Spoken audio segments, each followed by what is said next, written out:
اور ہم نے موسیٰ کو کتاب دی اور ان کے بھائی ہارون کو مددگار کے طور پر ان کے ساتھ کر دیا۔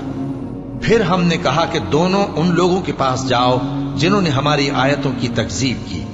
آخر ہم نے ان کو پوری طرح ہلاک کر دیا۔ اور نوح کی قوم نے بھی جب پیغمبروں کو جھٹلایا تو ہم نے انہیں غرق کر دیا اور ان کو لوگوں کے لیے نشانی بنا دیا، اور ظالموں کے لیے ہم نے دکھ دینے والا عذاب تیار کر رکھا ہے۔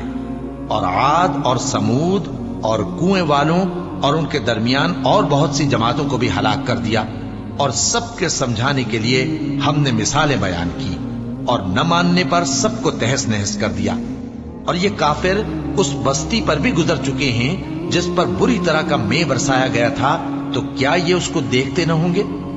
بلکہ ان کو تو مرنے کے بعد جی اٹھنے کی امید ہی نہیں۔ اور یہ لوگ جب تم کو دیکھتے ہیں تو تمہاری ہنسی اڑاتے ہیں کہ کیا یہی شخص ہے جس کو اللہ نے پیغمبر بنا کر بھیجا ہے؟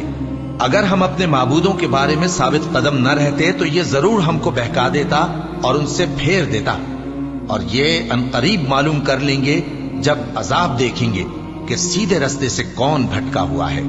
اے پیغمبر، کیا تم نے اس شخص کو دیکھا جس نے اپنی خواہش نفس کو اپنا معبود بنا رکھا ہے؟ تو کیا تم اس کے ذمہ دار ہو سکتے ہو؟ یا تم یہ خیال کرتے ہو کہ ان میں اکثر سنتے یا سمجھتے ہیں؟ نہیں، یہ تو چوپایوں کی طرح کے ہیں، بلکہ ان سے بھی گئے گزرے۔